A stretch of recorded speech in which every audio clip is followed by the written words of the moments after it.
exercise, Reverend Patricia Hart of the Unitarian Universalist Society of Burlington. Welcome, Reverend.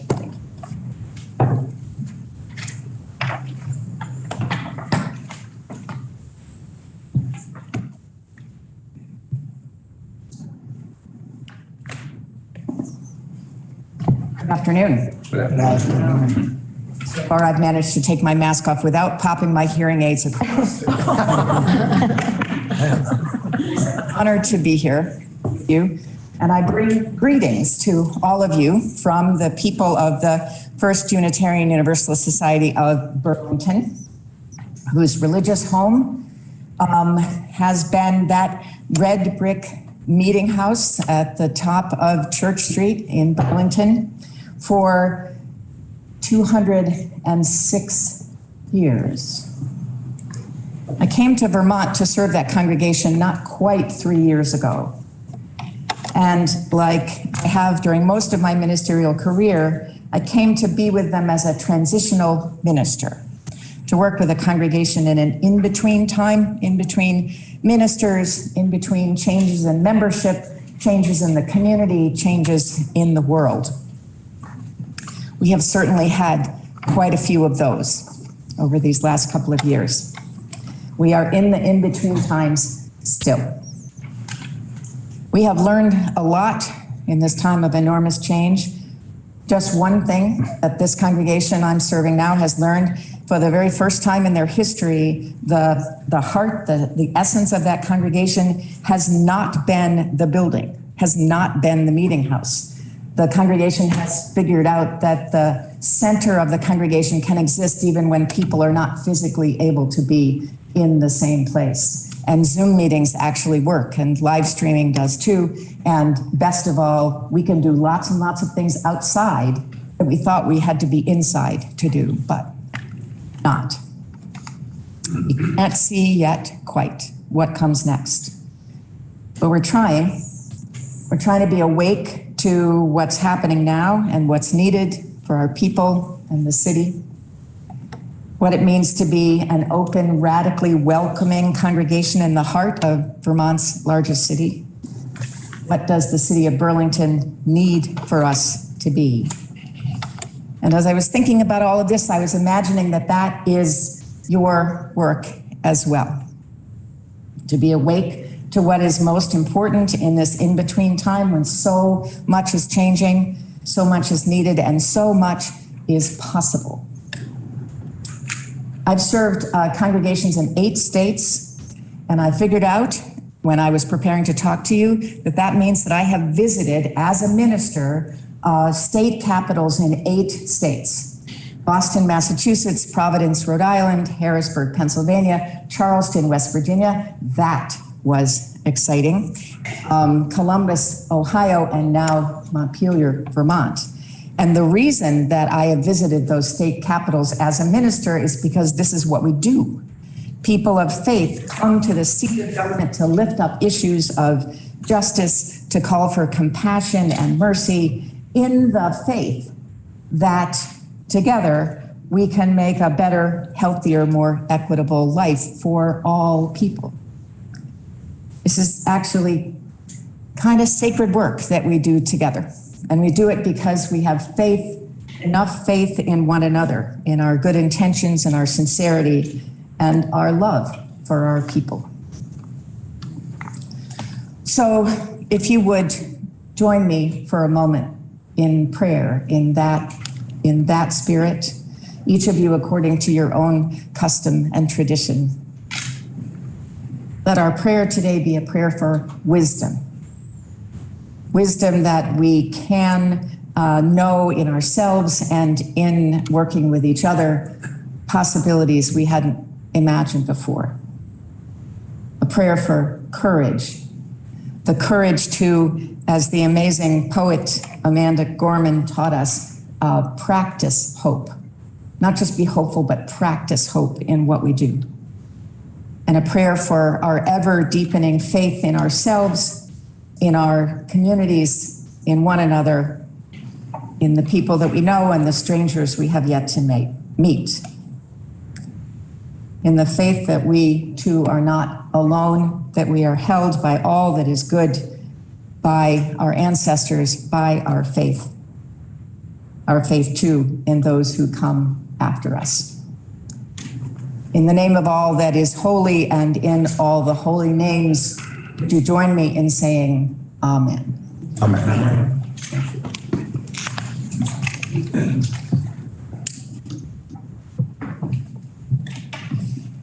Thank you, Reverend. It was wonderful. Are there any announcements this afternoon?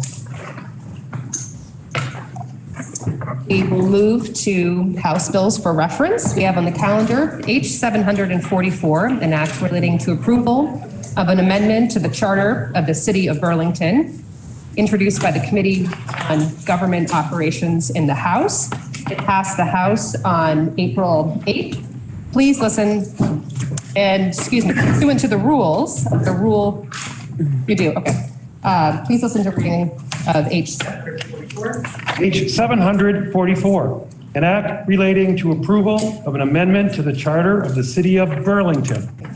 Pursuant to temporary rule 44A, H744 is now referred to the Committee on Rules. We have a Senate resolution to take up at this time, SR 23, a Senate resolution extending concurrently conducted electronic sessions and committee meetings. It was introduced by the Committee on Rules. Please listen to the reading of the resolution by title only. SR 23, Senate resolution extending concurrently conducted electronic sessions and committee meetings. Now you've heard a reading of the resolution, and the resolution is placed on the calendar for action tomorrow. This brings us to the orders of the day. We have on the calendar for action H731, an act relating to technical corrections for the 2022 legislative session. There are a number of copies of this bill. If you would like a copy, please raise your hand and pages will distribute copies now. The bill was read for the first time on March 23rd. It was referred to the Committee on Government Operations, which reports it has considered the bill and recommends that the bill ought to pass. Please listen to the second reading of H731.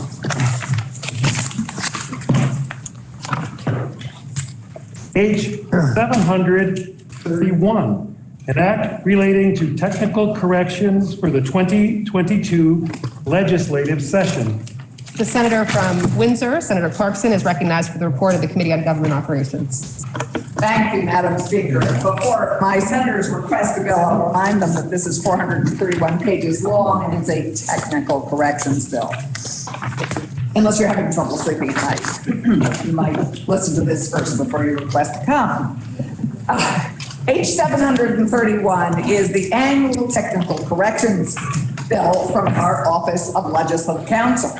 For new senators, this is a huge task our Legislative Counsel undertakes every year. Every year, the publisher of the Vermont Statutes Annotated reprints several of our titles.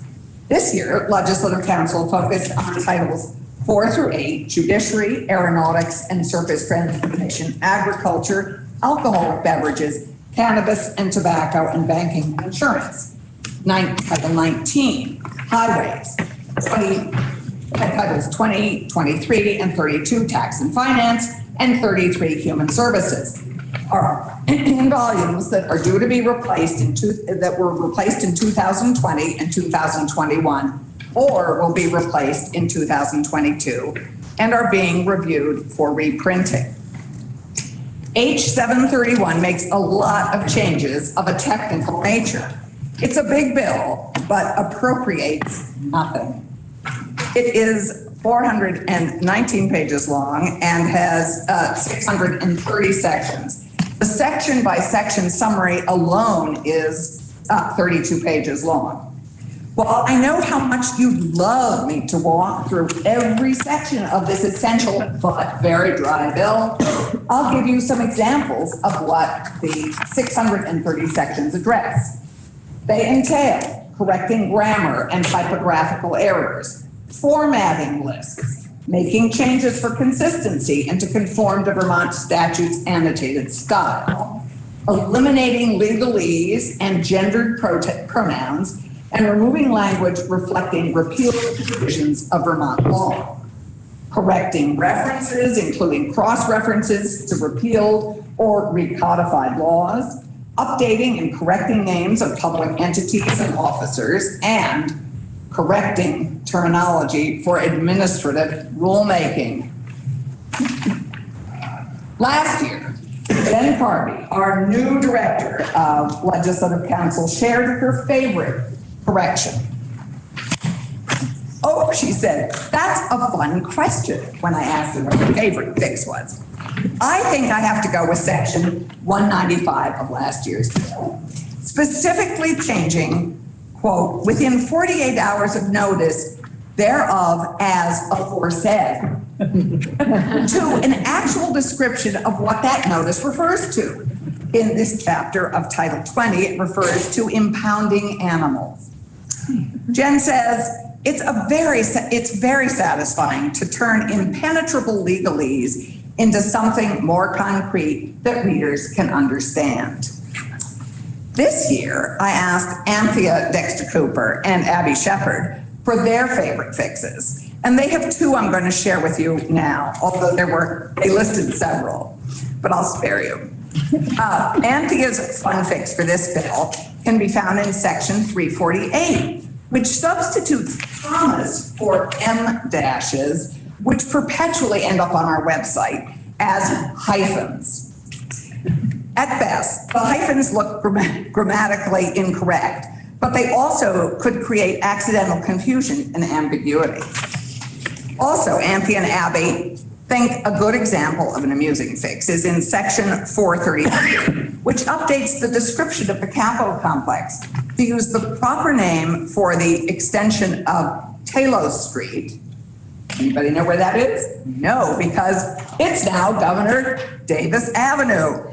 This shows something that's included in codified law that needs to be updated as circumstances, here in the name of a street, changes. A reminder that statute is not static. And we who use the Green Books every day are grateful to Legislative Council for this detailed work that keeps our statutes more accessible and understandable. Thank you, Legislative Council. Your Senate Government Operations Committee heard from two witnesses from Leg Council, Anthea Dexter Cooper and Abby Shepard. We passed this bill out 5-0 and ask for your support. Thank you, Madam President. Thank you. I do believe the Senator is also recognized for a calendar amendment. We have two amendments, and I would include them. I thought I'd ask to speak to them as well, but I guess I forgot. We have two calendar amendments, which you can include in my report. One addresses needy veterans and updates that language, and the other one addresses the now city of Essex Junction. So those are fixes going forward. Senator, just as a point of clarification, so we have a calendar amendment. Right. There's also a handout amendment. Right. I think we should take the calendar amendment first, and then we'll do the handout amendment, if that's okay. Just clear on the question for each. Right. They are technical corrections. It's an example of the corrections continue. Every day there seems to be a new one. Which one is the calendar amendment? The calendar amendment is the needy veterans, I believe.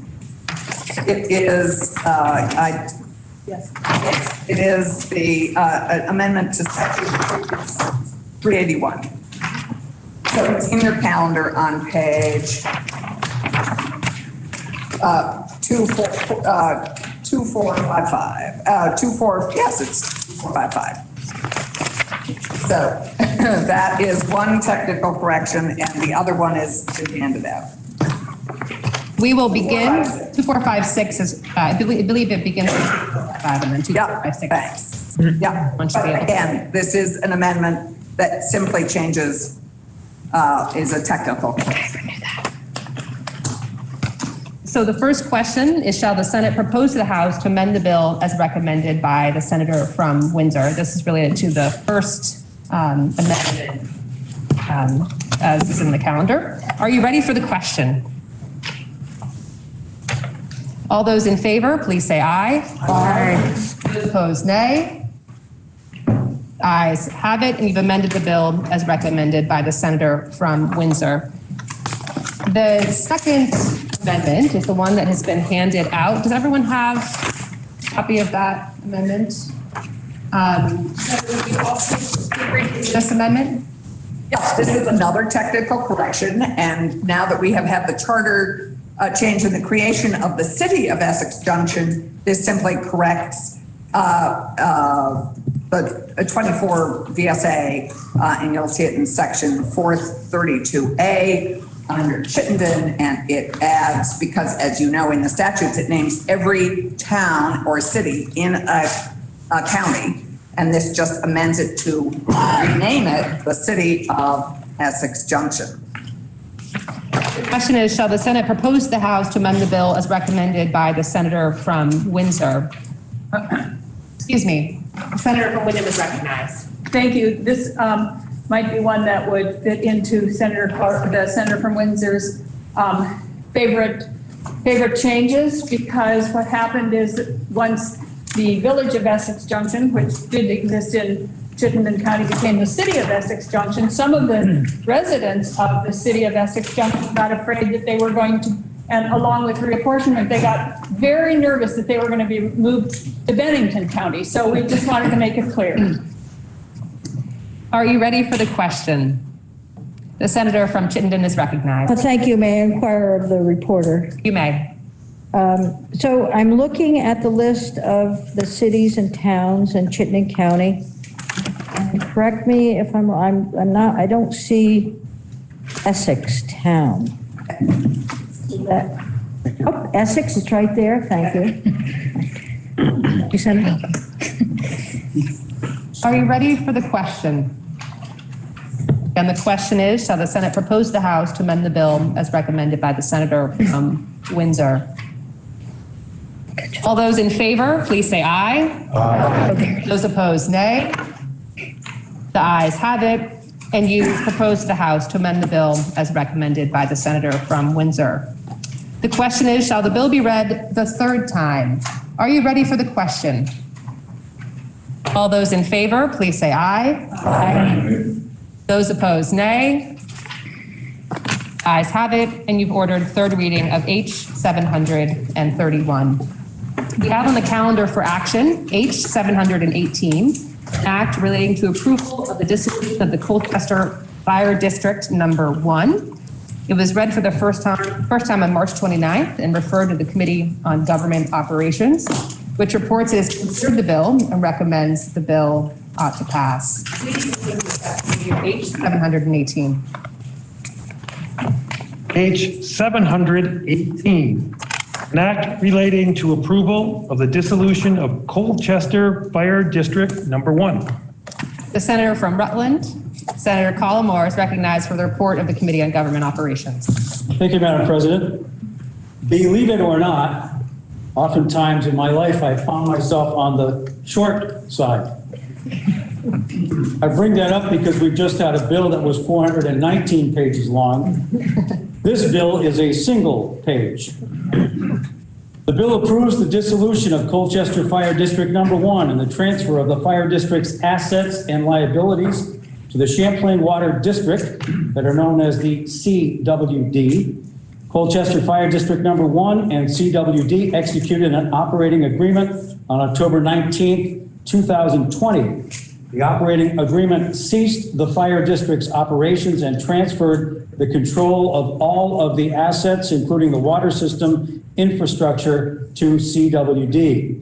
Both parties satisfied all contingencies in the operating agreement, and CWD has fully assumed management and control of the fire district water systems.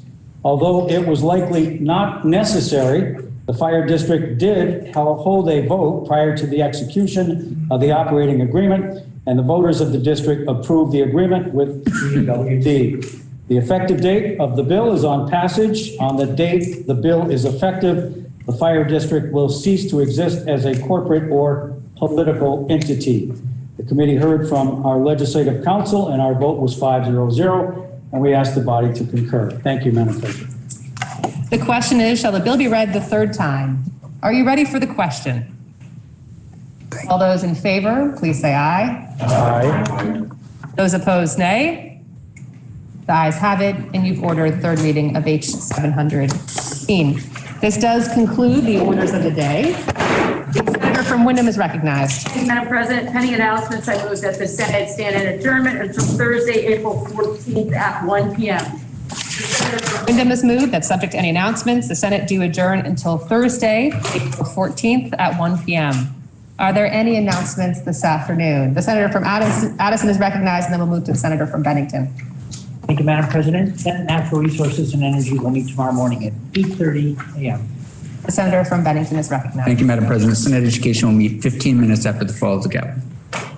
The senator from Washington is recognized. Thank you, Madam President. Senate Finance will meet at 1:30.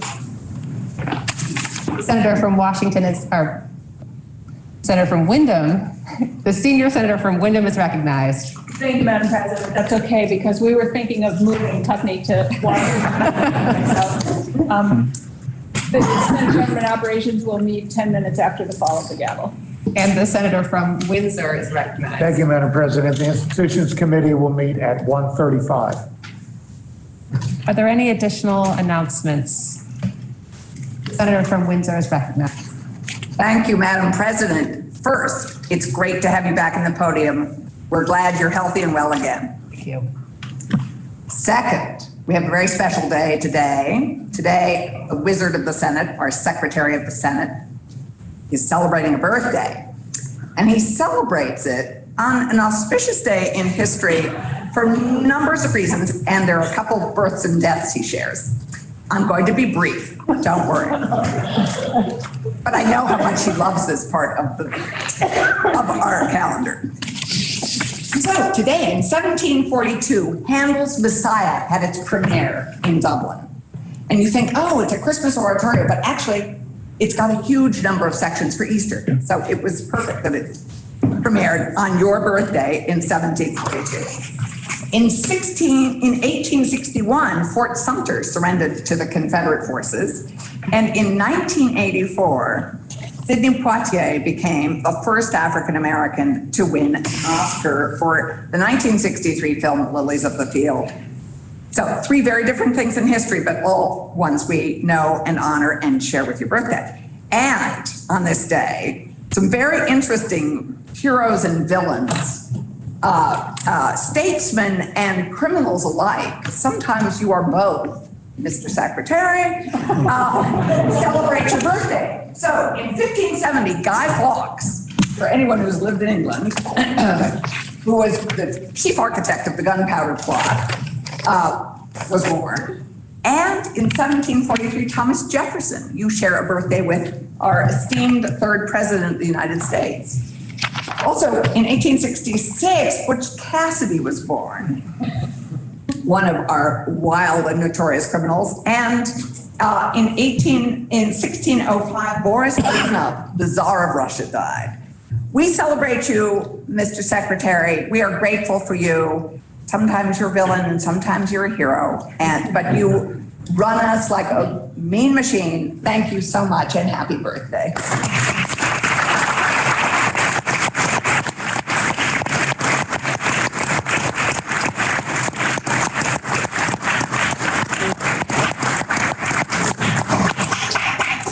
Senator from Windsor is recognized. Thank you, Madam President. I first want to thank the Senator from Windsor for those brief remarks. Madam President, I wanted to let senators know that there's going to be an opportunity tomorrow night to see quite a remarkable film. This summer, I had the chance to watch the live performance of the Listen Up Project, which was a project that was produced by Bess O'Brien, one of our beloved filmmakers here in Vermont. And it was an original musical created by teens about their lives in Vermont, share their experiences, their stories, their concerns. And it's a really powerful narrative that they've put together. And Bess O'Brien is going to be here at the Capitol Complex tomorrow evening to screen the film with all of you. There's also going to be a reception beforehand. So it will be in the Pavilion Auditorium Members of the cast and crew will be there.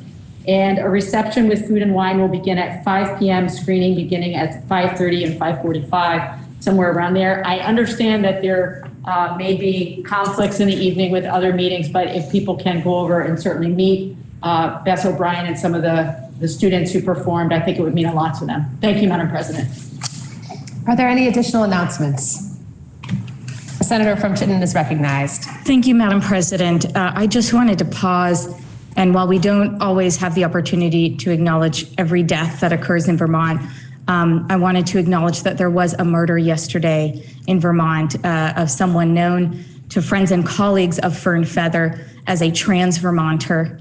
And while the legislation we passed last year on the trans panic defense may have provided more accountability in ultimately holding accountable the person who stabbed Fern Feather to death, we know that that's still not justice. And that so often it deeply matters the words we use, the rhetoric that we engage in. And in recent days, there has been heightened rhetoric that has been directly related to the LGBTQIA community in Vermont. And I just want us all to acknowledge that words matter and intentions matter. And please hold your loved ones tight. Thank you. Are there any additional announcements? Hearing none, the senator from Windham has moved the Senate adjourn until April 14th at 1 p.m. Are you ready for the question? All those in favor, please say aye. Aye. Those opposed, nay. The ayes have it, and the Senate stands